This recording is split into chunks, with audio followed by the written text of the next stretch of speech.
ಯಾವಾಗ ಸರ್ಕಾರಿ ಸ್ಥಳಗಳಲ್ಲಿ ಖಾಸಗಿ ಸಂಸ್ಥೆಗಳು ಯಾವುದೇ ರೀತಿಯಂಥ ಕಾರ್ಯಕ್ರಮ ಮಾಡೋದಕ್ಕೆ ನಿರ್ಬಂಧ ಹೇರಿ ಸರ್ಕಾರ ಆದೇಶವನ್ನು ಮಾಡ್ತೋ ಆ ಒಂದು ಆದೇಶಕ್ಕೆ ನೇರವಾಗಿ ಹೈಕೋರ್ಟ್ ಕೂಡ ತಡೆಗೊಡ್ತು. ಈ ಮೂಲಕ RSSನ್ನು ಇಂಡೈರೆಕ್ಟ್ ಆಗಿ ಟಾರ್ಗೆಟ್ ಮಾಡೋದಕ್ಕೆ ತಡೆ ಕೊಡಲಾಗಿದೆ ಅನ್ನುವಂಥ ವಿಶ್ಲೇಷಣೆ ಕೂಡ ಆರಂಭವಾಗಿತ್ತು. ಇದೇ ವಿಚಾರವನ್ನು ಮುಂದಿಟ್ಕೊಂಡು ಅತ್ತ BJP ಕೂಡ ಸರ್ಕಾರದ ವಿರುದ್ಧ ಹರಿಯಾಯ್ತಾ ಇದೆ.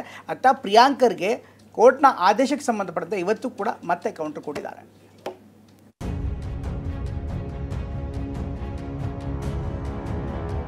ಅದು ಯಾವ ಕಾರಣಕ್ಕೆ ಸಂಪೂರ್ಣವಾಗಿ ಕೊಟ್ಟಿದ್ದಾರೆ ಅಂತಲೂ ಕೂಡ ಸ್ಪಷ್ಟತೆ ಇಲ್ಲ. ನಾವು ಅಪೀಲ್ ಹೋಗ್ತೀವಿ, ಏನಿದೆ ವಾದ ಮಂಡಿಸ್ತೀವಿ. ಮೀಸೆ ಮಣ್ಣಾದರೂ ಮಣ್ಣಾಗಿಲ್ಲ ಅಂತ ಓಡ್ತಾ ಇರ್ತಾರೆ. ಮೇಲ್ಮನ್ವಿ ಪ್ರಜಾ ಹಾಕಿ ಯಾರು ಬೇಡ ಅಂತಾರೆ. ಕೋರ್ಟ್ನವರು ಆ ರೀತಿ ತೀರ್ಮಾನ ಕೊಟ್ಟಿದ್ದಾರೆ. ಈಗ ನಾವು ಮತ್ತೆ ಅಪೀಲ್ ಹೋಗ್ತೀವಿ. ಸಂವಿಧಾನ ಅಂತ ಹೇಳೋದು ಸಂವಿಧಾನ ವಿರುದ್ಧವೇ ಕೆಲಸ ಮಾಡೋದು, ಆಚಾರ ಹೇಳೋದು ಬಿಡೋದಿಲ್ಲ, ಬದನೆಕಾಯಿ ತಿನ್ನೋದು ಬಿಡೋದು. ಅನುಮತಿ ಇಲ್ಲದೆ ಯಾರು ಕಾರ್ಯಕ್ರಮಗಳು ಮಾಡಬಾರ್ದು ಅಂತ ಜಗದೀಶ್ ಶೆಟ್ಟರ್ ಅವರೇ ಹೇಳಿದ್ದಾರೆ. RSS ವಿಚಾರವಾಗಿ ಶುರುವಾದ ಕಾಂಗ್ರೆಸ್ ಬಿಜೆಪಿ ವಾಗ್ಯುದ್ಧ ದಿನ ಕಳೆದಂತೆ ಹೆಚ್ಚುತ್ತಲೇ ಇದೆ. ನಿನ್ನೆಯಷ್ಟೇ ಧಾರವಾಡ ಹೈಕೋರ್ಟ್ RSSಗೆ ಕಡಿವಾಣ ಹಾಕಬೇಕೆಂಬ ಸರ್ಕಾರದ ಆದೇಶಕ್ಕೆ ತಡೆ ಕೊಟ್ಟಿತ್ತು. ನ್ಯಾಯಾಲಯದ ಈ ಮಧ್ಯಂತರ ತಡೆ ವಿಪಕ್ಷ ನಾಯಕರು ಹೊಸ ಅಸ್ತ್ರ ಹೆಗಲಿಗೇರಿಸಿಕೊಳ್ಳುವಂತೆ ಮಾಡಿದೆ.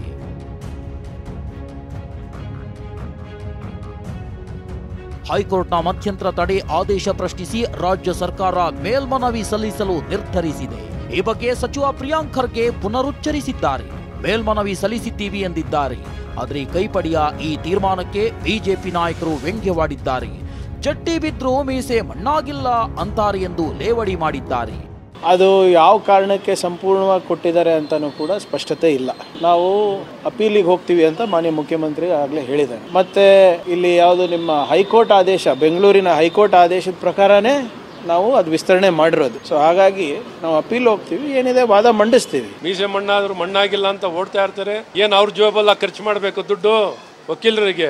ಅವ್ರಿಗೂ ತಪ್ಪು ಮಾಡಿದಾಗ್ಲೂ ವಕೀಲರು, ಸರ್ಕಾರದ ವಕೀಲರೇ ಇನ್ನೂ ಪ್ರಯತ್ನ. ಮೇಲ್ಮನ್ವಿ ಪ್ರಜಾ ಹಾಕಿ ಯಾರು ಬೇಡ ಅಂತಾರೆ. ಇಷ್ಟೇ ಅಲ್ಲ, ದ್ವಿಸದಸ್ಯ ಪೀಠಕ್ಕೆ ಹೋಗ್ತೀವಿ ಎಂದ ಗೃಹ ಸಚಿವ ಪರಮೇಶ್ವರ್ ಸರ್ಕಾರದ ಆದೇಶವನ್ನ ತಿಳಿಸೋದಾಗಿ ಹೇಳಿದ್ರು. ಆದರೆ ಬಿಜೆಪಿ ಸಂಸದ ಬಸವರಾಜ ಬೊಮ್ಮಾಯಿ ಕಾಂಗ್ರೆಸ್ನವರು ಬಾಯ್ಬಿಟ್ರೆ ಸಂವಿಧಾನ ಅಂತಾರೆ ಎಂದು ಕೋರ್ಟ್ ಆದೇಶ ಉಲ್ಲೇಖಿಸಿ ಕಿಡಿಕಾರಿದ್ರು. ಬಿಜೆಪಿ ನಾಯಕರ ಈ ಟೀಕೆಗೆ ಉತ್ತರಿಸಿದ ರಾಮಲಿಂಗಾರೆಡ್ಡಿ ಅದು ನಿಮ್ಮದೇ ಸರ್ಕಾರದ ಆದೇಶ ಅಂತ ತಿರುಗೇಟು ಕೊಟ್ಟರು. ಕೋರ್ಟ್ನವರು ಅವ್ರು ಬೇರೆ ಅವ್ರಿಗೇನು ಅರ್ಥೈಸ್ಕೊಂಡಿದ್ದಾರೆ ಕೋರ್ಟ್ನವರು ಗೊತ್ತಿಲ್ಲ, ಆ ರೀತಿ ತೀರ್ಮಾನ ಕೊಟ್ಟಿದ್ದಾರೆ. ಈಗ ನಾವು ಮತ್ತೆ ಅಪೀಲ್ ಹೋಗ್ತೀವಿ. ಅಪೀಲ್ನಲ್ಲಿ ಮತ್ತೂ ಹೆಚ್ಚಿನ ಮಾಹಿತಿಗಳನ್ನು ಕೊಟ್ಟು ಸರ್ಕಾರದ ಉದ್ದೇಶವನ್ನು ಅವರಿಗೆ ತಿಳಿಸ್ತೇವೆ. ಏನು ಆದೇಶ ಬರುತ್ತೆ ನೋಡೋಣ. ಸಂವಿಧಾನದ ವಿರುದ್ಧ ಅನ್ನೋದನ್ನು ಎತ್ತಿ ಹಿಡಿದು ಅದು ಬಹಳ ಸ್ಪಷ್ಟವಾಗಿದೆ. ಪ್ರಜಾಪ್ರಭುತ್ವ ನಂಬಿಕೆ ಇಟ್ಟಂತ ಸರ್ಕಾರ ಇದ್ರೆ, ಸಂವಿಧಾನದಲ್ಲಿ ಬದ್ಧತೆ ಇದ್ರೆ, ಮಾತೆತ್ತಿದ್ರೆ ರಾಹುಲ್ ಗಾಂಧಿ ಸಂವಿಧಾನ ಅಂತಾನೆ, ಮಾತೆತ್ತಿದ್ರೆ ಸಿದ್ದರಾಮಯ್ಯ ಸಂವಿಧಾನ ಅಂತಾನೆ. ಸಂವಿಧಾನ ಅಂತ ಹೇಳೋದು ಸಂವಿಧಾನ ವಿರುದ್ಧವೇ ಕೆಲಸ ಮಾಡೋದು, ಆಚಾರ ಹೇಳೋದು ಬಿಡೋದಿಲ್ಲ, ಬದನೆಕಾಯಿ ತಿನ್ನೋದು ಬಿಡೋದು. ಹೈಕೋರ್ಟ್ ಆ ಥರ ಆದೇಶ ಮಾಡಿರ್ತಕ್ಕಂಥದ್ದು ಸರ್ಕ್ಯುಲರ್ ಮೇಲೆ. ಜಗದೀಶ್ ಶೆಟ್ಟರ್ ಅವರು ಇದಾವಾಗಲೇ ಇದನ್ನ ಶಾಲಾ ಕಾಲೇಜುಗಳ ಆಟದ ಮೈದಾನದಲ್ಲಿ ಅನುಮತಿ ಇಲ್ಲದೆ ಯಾರು ಕಾರ್ಯಕ್ರಮಗಳು ಮಾಡಬಾರ್ದು ಅಂತ ಜಗದೀಶ್ ಶೆಟ್ಟರ್ ಅವರೇ ಹೇಳಿದರು. ಎಲ್ಲ ಸಂಘಟನೆಗಳಿಗೂ ಅವಕಾಶ ಕೊಡಿ ಎಂದ RSS. ರಾಜಕೀಯ ಜಟಾಪಟಿಗಳ ನಡುವೆ ಚಿತ್ತಾಪುರದ ಪಥ ಸಂಚಲನದ ವಿಚಾರ ಸಾಕಷ್ಟು ಸದ್ದು ಮಾಡಿತ್ತು. 16 ಸಂಘಟನೆಗಳು ನವೆಂಬರ್ 2ರಂದು ಅಂದರೆ RSS ನಡಿಗೆ ದಿನವೇ ಅನುಮತಿಗೆ ಪಟ್ಟು ಹಿಡಿದಿತ್ತು. ಈ ಗೊಂದಲ ಸರಿ ಮಾಡುವುದಕ್ಕೆ ನಿನ್ನೆಯಷ್ಟೇ ಜಿಲ್ಲಾಡಳಿತ ಶಾಂತಿ ಸಭೆ ನಡೆಸಿದೆ. ಆದರೆ ಸಭೆಯ ಉದ್ದೇಶ ಮಾತ್ರ ನೆರವೇರಿಲ್ಲ. ಶಾಂತಿ ಸಭೆ ಗದ್ದಲ ಗಲಾಟೆ ಜೊತೆಗೆ ಕೊನೆಗೊಂಡಿದೆ.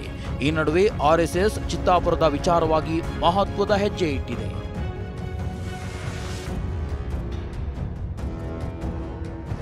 ತಮಗೆ ಮಾತ್ರವಲ್ಲ, ಎಲ್ಲ ಸಂಘಟನೆಗಳಿಗೂ ಪಥ ಸಂಚಲನಕ್ಕೆ ಅವಕಾಶ ಕೊಡುವಂತೆ RSS ಮನವಿ ಮಾಡಿದೆ.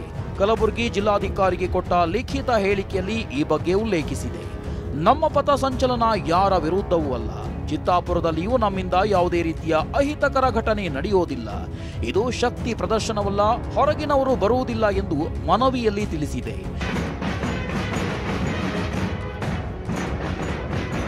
ಚಿತ್ತಾಪುರದ ಪಥ ಸಂಚಲನದ ವಿಚಾರ ನಾಳೆ ಕಲಬುರಗಿ ಹೈಕೋರ್ಟ್ ಪೀಠದಲ್ಲಿ ವಿಚಾರಣೆಗೆ ಬರಲಿದೆ.